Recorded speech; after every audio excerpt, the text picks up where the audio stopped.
Apparently this month I'm trying to read everything I own. Everyone, it's Emily Fox. Today's video is going to be my May TBR. I am getting surgery any day now, so I'm not sure when I'm going to be reading in May.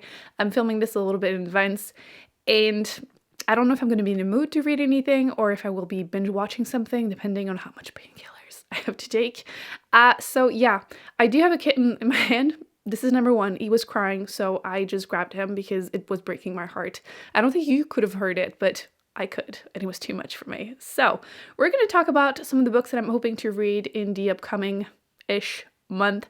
I haven't picked yet with Patreon what we're going to be reading this month, so we're going to figure that out another time. And let's get to it. I have to bring you back in the room because even though you're very quiet, you're distracting me. Look at him. I could eat you up. I could eat you up. Okay, he had enough. So we're going to start with the classic that I'm hoping to read with the Patreon book club for the month of May-June. I thought I would throw it out there to let you know which one it is. And it is Agnes Grey by Anne Bronte, who is now my favorite Bronte sister. We read Tenant of Wildfell Hall last year. Loved it. Was so surprised. I had never heard of it and was super happy with it. So I'm hoping to read something else by her. It's also the shortest one we will be reading this year, which I'm grateful because as I'm filming this, I haven't started Mansfield Park, which I have to finish before the end of April. So I'm okay though. It's Jane Austen. I'm sure it's going to be great. So that's the first one. So one of my challenges this year is to finish more series. So I picked two to continue or finish this month. The first one is book 3 in the Seed to Harvest series by Octavia E. Butler. I'm trying to read all of her books, and book 3 is Clay's Ark. And this is weird.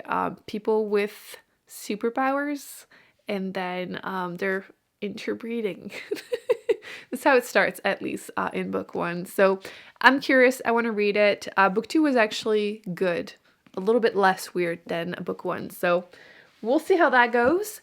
And then I had forgotten about this series and I saw book 3 and I was like, I am supposed to read this. The Fate of the Tierling, which I thought was an adult fantasy series, but book 2 is a bit dystopian. And I don't know where things are going, so I want to finish it. I had heard that book 3 was kind of controversial. People either loved it or hated it. And I want to know, and I want to finish it so I can, hit my goal. So we'll make that work.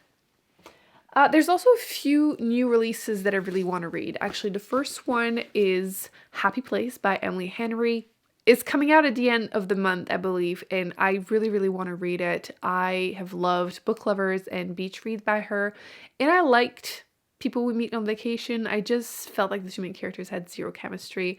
I am not a romance reader whatsoever, but she's making me. I love her banter, which I feel like makes all the difference with romances. I feel like I used to read some as a teenager and I completely stopped. So she's making me, go back to it, and I'm hoping that this one is going to work for me. It's also an enemies to lovers. I think it's a couple that break up and then they have to go on vacation together. And listen, when I'm recovering, I will want something like this. So next time I do an update, a wrap up, I don't know when I'm going to post one, I will have read this for sure. I'm super excited. And it's bright pink, so of course, right? And this one is bright pink and purple. This is totally why I got these. This is The Only Survivors by Megan Miranda.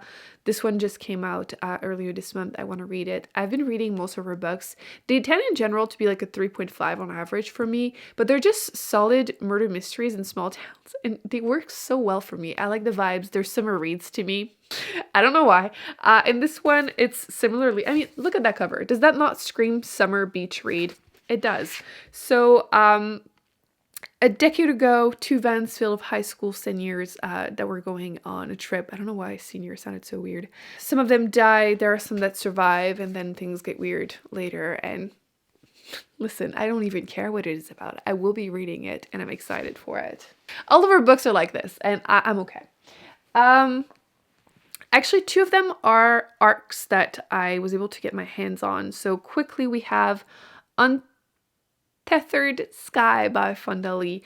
This one is the one I was actually mad that I didn't have on my e-reader when I lost power for 2 days. I wanted to read this one, but it wasn't downloaded. It was on the NetGalley app, so I couldn't access it. So unfortunately, but it's 160 pages. It's an adult fantasy kind of revenge story. Main character A big monster killed her mother and baby brother, and her father is just in shock, so she decides to go and get revenge, which, cool.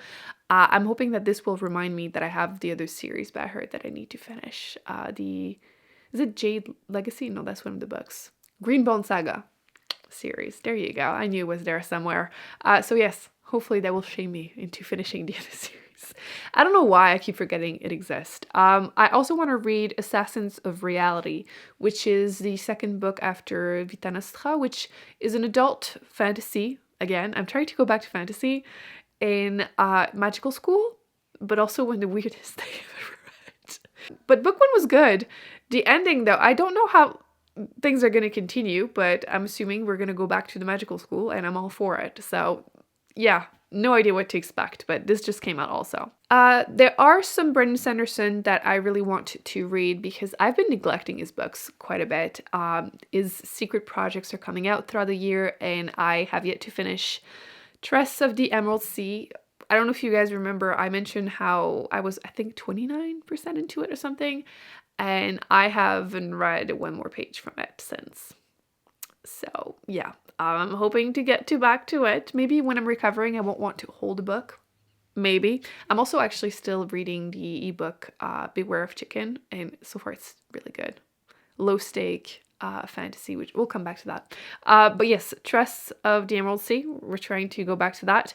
And then the second one just came out, The Frugal Wizard's Handbook for Surviving Medieval England.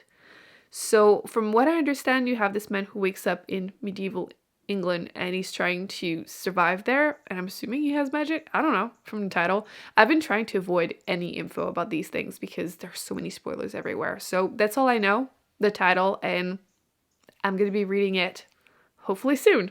I don't think I'm going to have time to read this one in April. So the Apollo Murders, which is a sci-fi, adult sci-fi. I'm trying to sneak in one last one because I don't read a ton of like hard sci-fi during the summer. I don't know why, in my head just makes sense. But this one I had gotten because it reminded me a bit of 6 Weeks, which was like 6 people, like astronauts that all get murdered. Someone murders everyone on the crew and they wake up in new bodies because they have clones of that version of the world. And it's like a murder mystery in space. And this one apparently is a bit similar, but I think you're just 3 people that you're following. Either way, horror sci-fi, yes, I want to read this. And it's written by an astronaut, so cool. Okay, so I was saying low stake adult fantasy was something I wanted to get to because I read and loved Legends and Lattes last year, like literally everyone, and book 2 is coming out later this year, so I wanted to read more. That's why I picked up Beware of Chicken. I'm hoping to finish it soon, and I'm hoping to do a little vlog trying a bunch of them at the end of May. I should be back to normal at that point. So I have 2 physical ones. I have Keeper of Enchanted Rooms, which from what I remember, this one, someone inherits a house, a magical house, and whenever they get there, they get locked in there. So yeah, we'll see. Maybe a bit mystery, fantasy, low stake. Also, apparently they're supposed to be wholesome.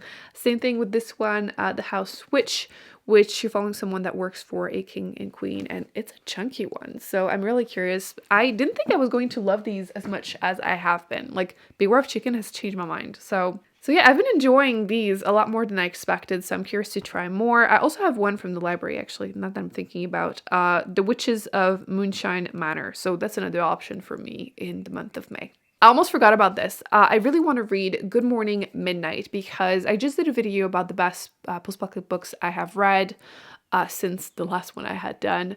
And this was in the TBR part because so many people told me to read this. And I have had this on my shelf for years, so it's not too big, so it shouldn't be heavy for me. And again, another sci-fi post-apocalyptic just before the summer.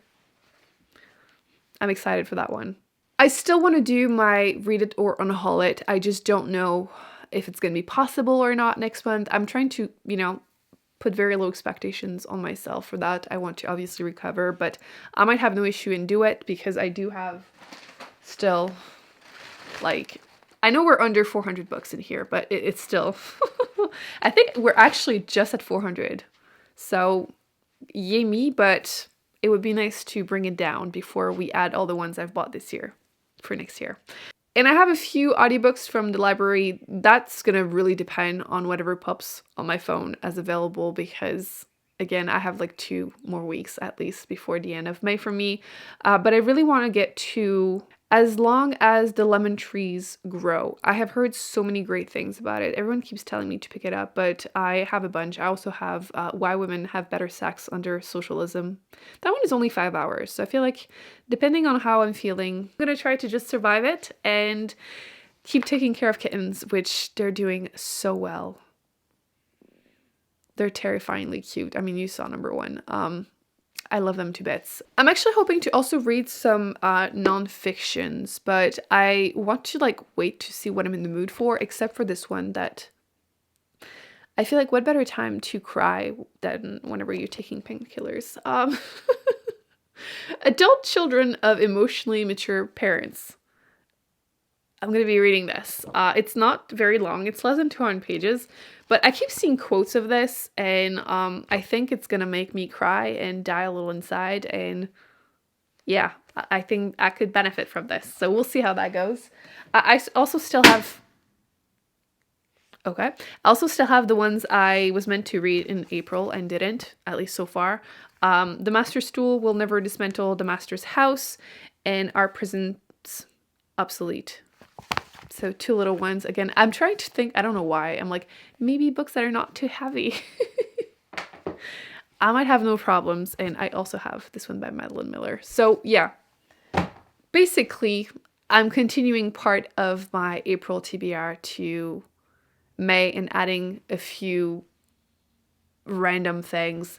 They're not random, they're just an array of different genres and different books depending on what I'm in the mood for.